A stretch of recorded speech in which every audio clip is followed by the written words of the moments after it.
झालं।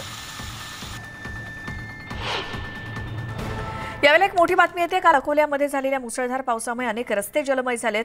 अकोला शहरातील मोठी उमरी ते गुडदी रस्त्यावरील विठ्ठलनगर नायगाव या परिसरामध्ये रस्त्यांना नदीचं स्वरूप आलंय। नाल्यांना पूर आलाय। अनेकांच्या घरात देखील हे पुराचं पाणी शिरलंय। त्यामुळे नागरिकांचं मोठं नुकसान झालंय। गेल्या 5 दिवसांपासून अकोल्यात विविध भागात पावसाची रिपरिप सुरू असून अनेक ठिकाणी नाले ओसंडून वाहत आहेत। नाले सफाई योग्य रीतीने न झाल्यामुळेच आता पाणी लोकांच्या घरात शिरत असल्याची टीका केली जाते।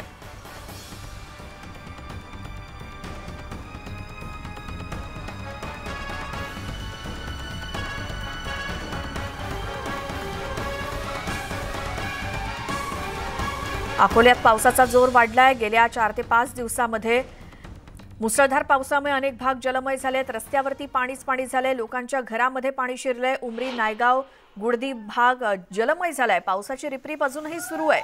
नाले सफाई योग्य रीतीने झाली नाही असा आरोप आता केला जातोय, कारण लोकांच्या घराघरामध्ये पाणी सध्या अकोल्याच्या अनेक भागामध्ये दिसून येत आहे। अनेक सखल भागात पावसाचं पाणी साचलेलं आहे। या पाण्याचा निचरा होत नाही, नाले सफाई नीट झाली नाही अशी टीका आता केली जाते।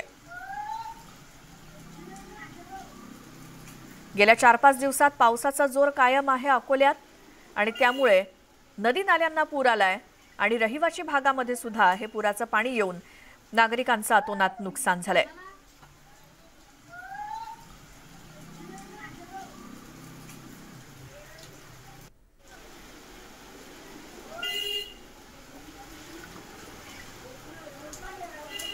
ही दृश्य आहेत रहिवाशांच्या घरातली आणि घरामध्ये कसं पुराचं पाणी शिरलंय त्याची ही दृश्य आहेत। नदी नाल्यांना पूर आलाय। अकोल्यामध्ये वेगवेगळ्या भागामध्ये उमरी असेल, नायगाव या भागामध्ये पाणी शिरलंय घराघरामध्ये आणि त्यामुळे नागरिकांचे हाल झालेत अक्षरशः।